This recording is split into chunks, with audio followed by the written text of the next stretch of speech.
Hello, welcome to Living Arts. I'm your host, Jackie Suarez. Thank you for tuning in.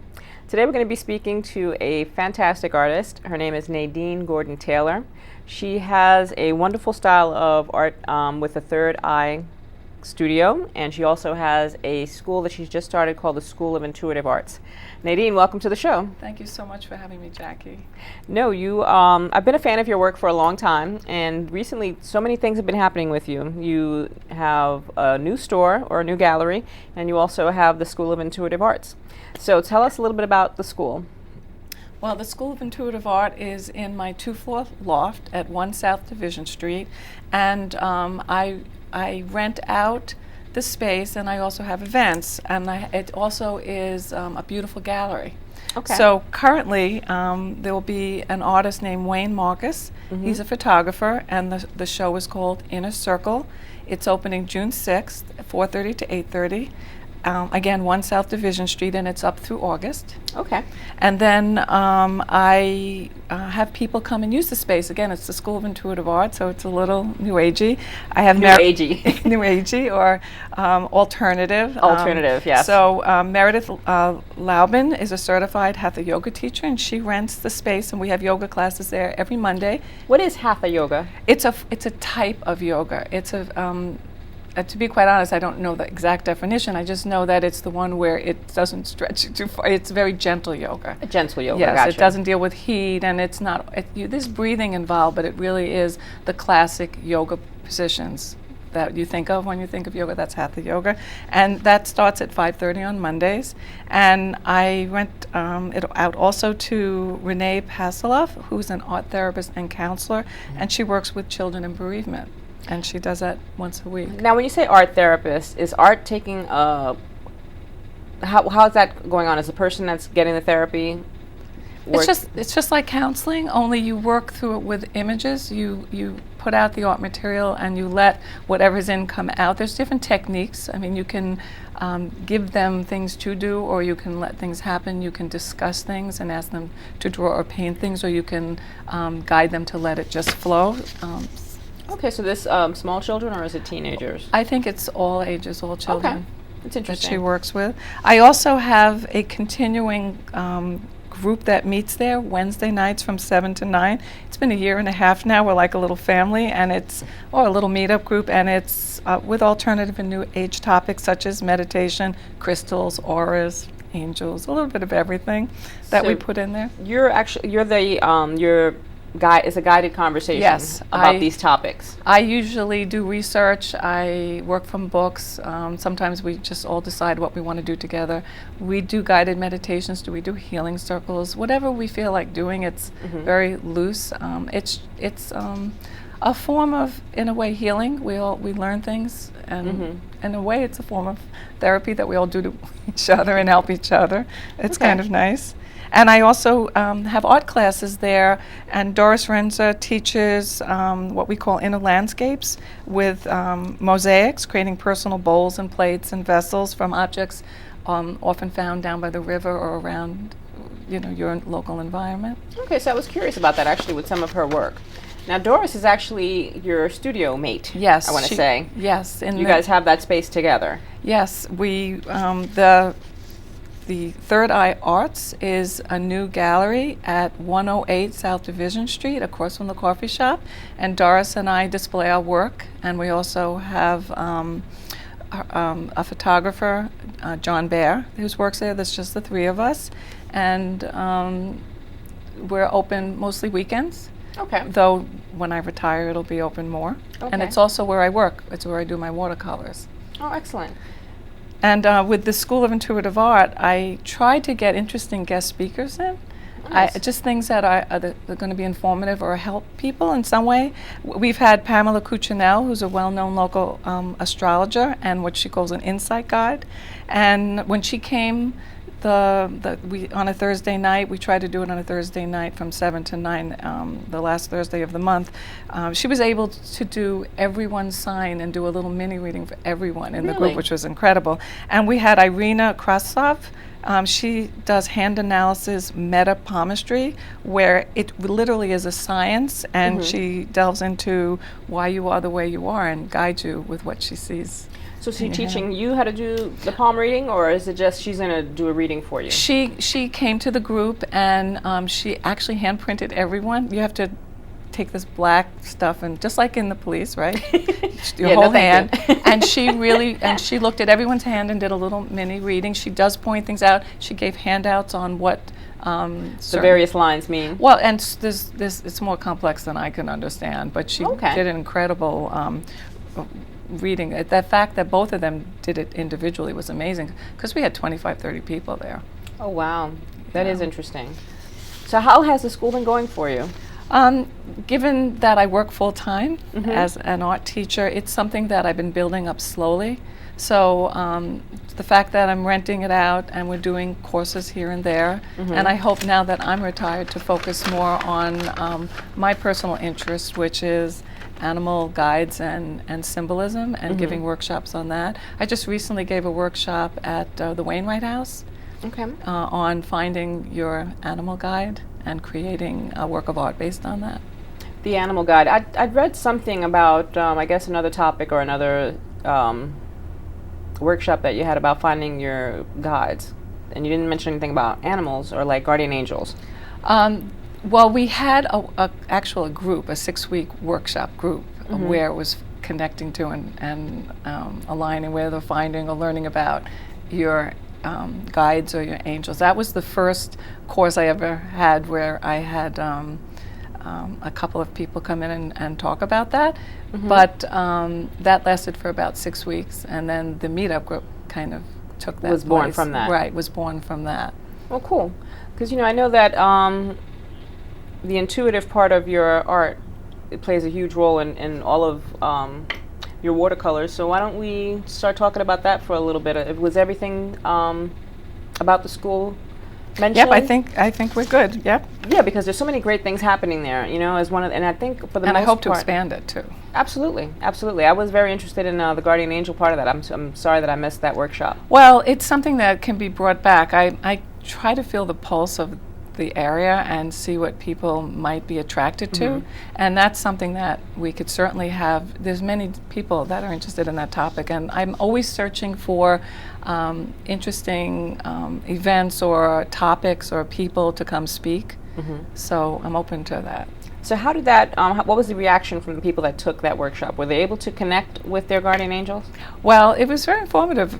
We I guess you wouldn't be taking it unless you thought that such a thing existed. yeah, well, we went through the traditional guardian angels, Raphael, and then yeah, we would meditate, and it was more like a class where you learn things each week, but then we would meditate and try to connect with and sense and feel. And Well, that's awesome. I'm going to have to keep my eyes peeled till the next time that you have absolutely, we can do it again. that. Now, I first came to know you when you were a part of the Flatiron Gallery, and Wendy Garber is the gallerist there. And I was actually with my niece, and we passed by I was on the your third studio, floor. yeah, and we were very interested. Caught her eye, I guess, with the animals and the colors and stuff. And then I came to know more about it because you also have on the back of all these things something you write up for the people that commission your work. So why don't you tell us about that? Well, I have 2 series that are currently going on. I have where people commission me, and once they give me their name and we have an agreement, it's like a switch gets turned on and I get images flooding my mind, and I do thumbnail sketches. And once I do the sketches, then I create the watercolor. For example, I got recently a 3-headed duck for someone. I know nothing about what the symbols mean while I'm in that stage. All I am doing is creating what I think is beautiful and interesting elements and principles, the colors. It's what feels right to me and what feels beautiful. Art in general, as we're going to discuss, I feel it is a healing and informative mode. So everything that's in the piece, from the colors to the symbols in them, the animals, the eye, the flower, they all in some way are there to teach you something or to bring awareness to something. So For the individual that's commissioned. for the individual that's commissioned it, and it's uncanny what I get. But on the other hand, I make G-clay prints from the original because I feel we all overlap on some level. And what one person is going through, someone else might be going through. So if you see the print, you might feel drawn to it for some reason. And then what I have done is I research what all the symbols mean. I don't always know what they mean while I'm creating them, although the longer I do it,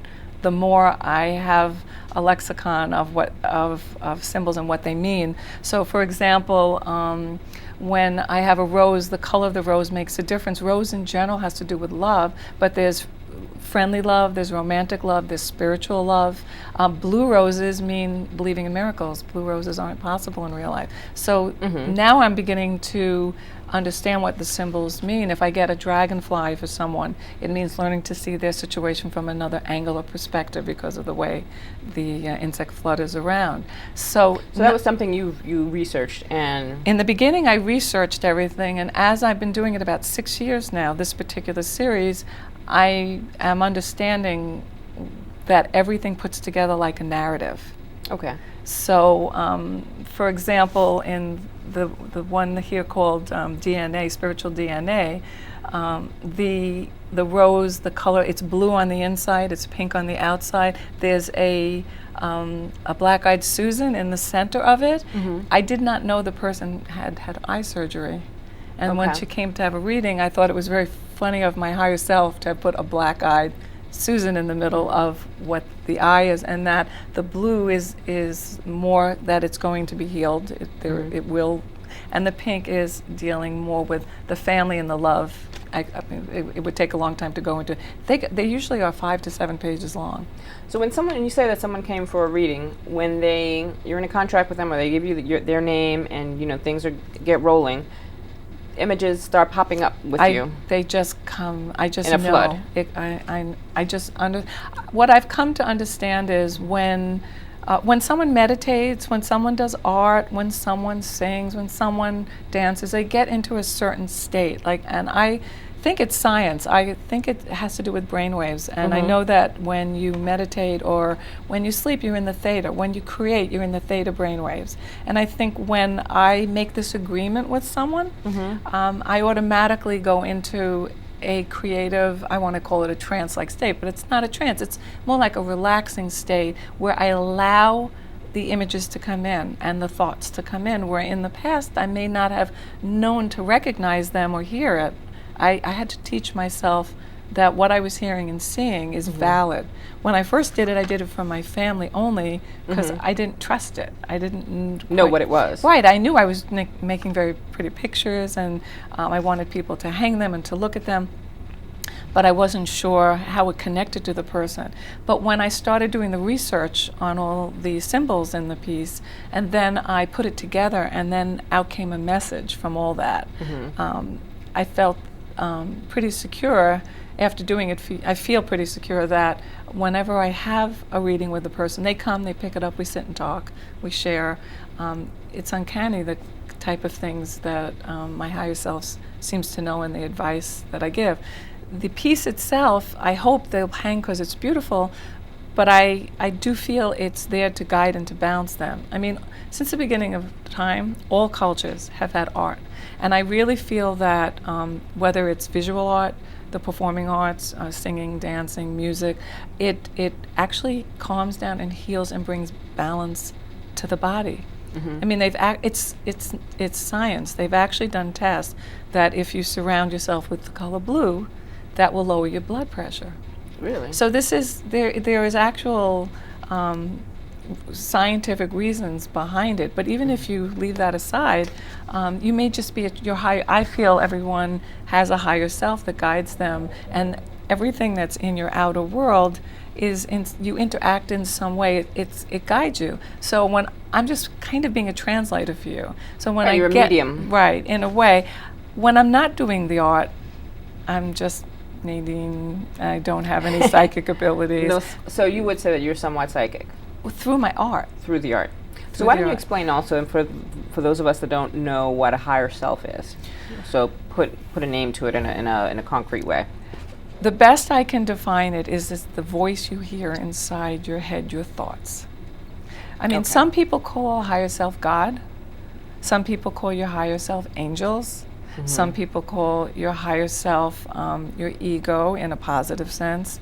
It really doesn't matter what you label it, but we all have thoughts. We all hear our thoughts. And most of the time, those thoughts guide us, and most of the time, we've been taught not to listen to them. Right. And when we go to school from when we're little on up, that's not included in our education, how to process and listen to the thoughts we get in our mind. I feel the highest self is positive thoughts that you get. It never would be a negative thought. That comes from fear and from ego usually. But anything that brings balance into your life. Right, nothing about it should be scary to you. No, and you hear it all the time. You might want to cross the street and something will say in your head, "Don't cross now," or something else might say, "Oh, that phone's your mom." I mean, we hear it all the time. We just don't understand that it's a natural part of who we are.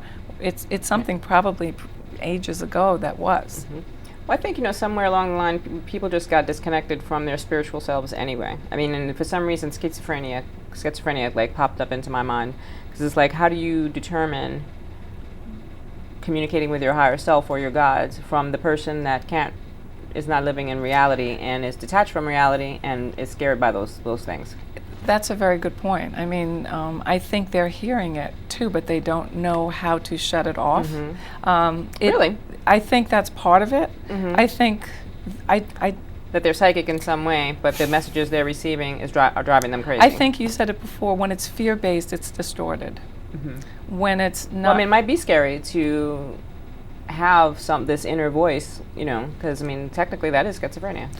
Well, then we're all schizophrenic, right? We all hear it all the time, except for some people don't consider. They just think it's them. It's right. If you think about it too it's much, probably a fine line. Right. Between what's happening with them and what's happening, I mean, there are chemical imbalances with people who have paranoia or schizophrenia. I mean, sometimes it's more than, we are some total of all the chemicals in our body, and that's why I think the art is important, because on some level it brings balance.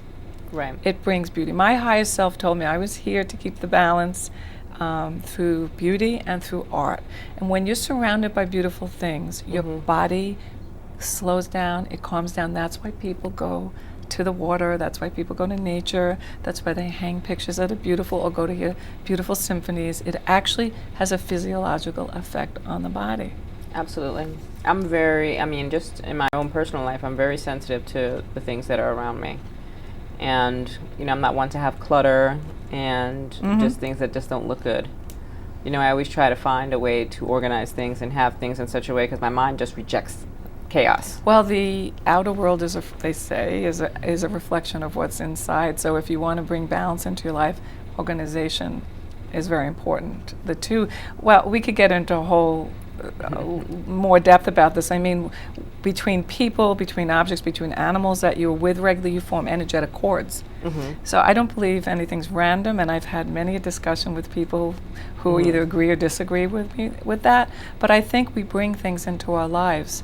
I think in some ways, again, I bring the animal guides in. I've started to do that. 6 years ago, if you told me I was going to be doing this, I was doing a shadow series where I included my shadow and everything. It was photorealist, very consistent, shadow and everything. I don't know, the animal part of it just popped out after about a decade. Wow, look at that. I honored my dark side. I was honoring my shadow side, my dark side. There was a book I read called Owning Your Own Shadow by Robert Johnson, who was a Jungian therapist, and in the book it said you have to pick some creative way to honor your shadow, your dark side. And I said, what better way than to put it in my art? And after a while, it got a lot of attention. The work was shown in museums and galleries. I sold a lot. And then the energy pulled back. After about a decade, the energy pulled back, and I knew something was shifting. So that was a low-key kind of color series, and then out popped all this color. Wow, people must have been like, how you went from one type of art to, something totally different. Because not only are you doing the animal series, but, it's not traditional animals. Like, you have this wolf here with the flower, and then you have the three-headed duck.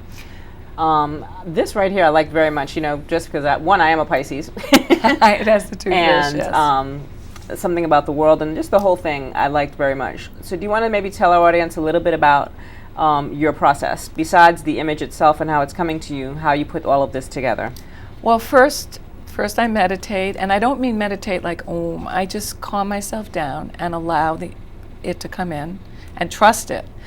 I make the thumbnail sketch, and then I draw it out either directly on the watercolor paper, or I draw it out on tracing paper first, because I do a lot of erasing until it's right, and then I transfer it onto the watercolor paper.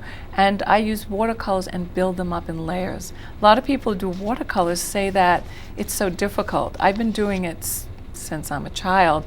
It's like being fluent. I don't think about it. It's just second nature to me. And you put a layer of watercolor down, it dries about 10% lighter. You put another layer down and another layer, and the more you put down, the more rich, saturated color you get. So you might be looking at 10, 20 layers of watercolor there. Oh, wow. I mean, it takes a while. I mean, there's the process of getting the piece in my mind, there's the process of drawing it out, and then there's the process of watercoloring it. And then the very last thing I do with either a ruling compass and a ruling pen is those circles that you see, the white circles and the gold circle, those are done with what's called a ruling compass. Okay. Where you put watercolor into a little nib, and then it's very low tech. Very low tech. So then I guess the basic color of it is put down, like let's say the fish were the last thing that you put on it, probably. Well, what I would probably have, I draw it out. I don't put this, in this series, it's like a puzzle almost. Everything's drawn out, and then I fill in the spaces. Mm-hmm. When I do some of the animal totem, the animal guides that I've been doing, I actually do them on a monotype. I do printmaking too. Okay. And I roll out colors and things on a plate, print them up, and then I paint on top of it. So that's a bit different. This I actually fill it in. I may work on the sunflower. This is the Ring of Fire sunflower. So I may work on that first, then I may go to the moon. I may do the background separately, the fish then go next, and the very last thing goes usually the circles. Mm-hmm. The bees might have been, there's no right or wrong in my mind. I can start with the bottom, I can start with the top. Mm-hmm. It's whatever I feel like doing. But I also have to prepare myself, because every time I do it, I'm always amazed how it comes out. So as I'm working on it, I'm going, oh my God, look at that bee. I'm very excited. So you're working, and some of these are not commissioned by anybody. The animal guide series is not commissioned. The wolf was something I did because ever since I'm a child, I knew the wolf was my guide. Mm-hmm. And I've been seeing a wolf ever since I was about 4 or 5 it's really in your mind's eye, what they call the third eye. Mm-hmm. I always thought I had a wolf with me, but I knew it wasn't really with me. It was in my third eye, and you would call it your imagination. Okay. But imagination is very important to reality. I mean, we create what they say, what you put your attention to manifests. So imagination, if you focus on your imagination, you may imagine that you want to be a dancer, but you can't get to that step of being a dancer until you first imagine it or think it. Right. So Absolutely. It's all connected. So yes, the animal series, some of them I do for myself. Mm-hmm. The ones that are more complex usually are the commissions. Mm-hmm. I feel like I have to get a lot in a small space. For your printing, because you have smaller prints that are available in your gallery, you're doing those on a more widespread, or not widespread, but you're making multiple copies. There's 2 types of printmaking. There's the images that I actually do on a press myself, and then there's something called the process of G-clay printing. Mm-hmm. And G-clays are commercial in that they're high resolution digital scans done with archival inks on what surface you like. Since I start with watercolors, I use watercolor paper. Okay. But you could print on canvas, on fabric, on all different surfaces. So I actually have to have someone do that, because I make limited editions, maybe 250. Okay. And then I'll shift to another size, or I'll just end the print. Mm-hmm. So that's awesome. I have a couple of your pieces. They're small. You can, and then the message that you have in the back is always awesome. I try to be positive. Oh yeah. And I'm always amazed after I put it on the shelf, and then I look at it months later, and I'm going, I wrote that? That's really kind of cool. That's part of the process also, where you kind of allow it to happen.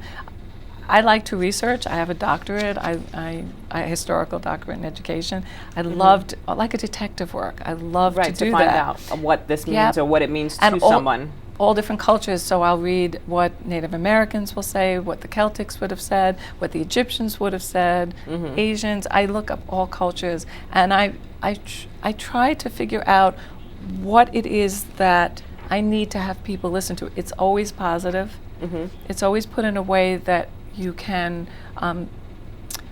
bring yourself to some type of a balance, and then I'll write affirmations with it too, so for you to focus on that which you want to create. This must have been very cathartic for you as well, because while you're helping someone else heal, it's kind of you're doing what your life's work is. Well, that's or what you are meant to be. That's an excellent point, because two things happen. One, yes, I do feel very good about doing that, but when I get an image for someone, I always know there's a message in it for me as well. There you go. So every time I do something and I'm researching it, I grow, and I if I'm in some dilemma at that time, or I have an issue or a problem, and I'm reading about that particular animal guide and the attributes of how it can help you, I mean, so it has like a dual purpose. Yes, the message is for that person, me. but it's also for you as well. Absolutely. So, Absolutely. Believe it or not, we've come to the end of our interview. Time went by really fast, right? So, I want you to give our audience just some information about the Third Eye Gallery, your website, and your hours of operation, and the school as well. All right. Well, the new store or gallery studio is 108 South Division Street, across from the coffee shop. And that's Peekskill, New York. Peekskill, New York. And that is open on weekends from 10 to 5, and I only live a block away, so I come other random times, and when I retire I'll be there. The hours will expand. And the School of Intuitive Art, which I call SIA, S-I-A, is at 1 South Division Street in Peekskill, New York, and the gallery is www.thethirdEyestudio.com. We'll have both my artwork, the gallery, and the school. Currently, I don't have a separate website for the school. Okay, so they can find out information about what's going on with the that. school and various programs you have there and workshops. If I can give my email, it's ngtartist@optonline.net, and you can always email me with any questions. So that was ngtartist. Okay, that's awesome. I want to thank you for coming. Thank you so and much. sharing your art with us. It's a pleasure. Thank you. Because it's really awesome. Definitely, to our Living Arts audience, I want you to support Nadine's new gallery, and definitely the School of Intuitive Arts. I'll be making a visit over there, when you have programs about, the guardian angels and the guides and stuff. So I want to thank you for tuning in. I hope you enjoyed this interview. You can follow us on Facebook, and you can go to our YouTube channel to see previous shows. And as always, hang in there. We'll be back. Take care.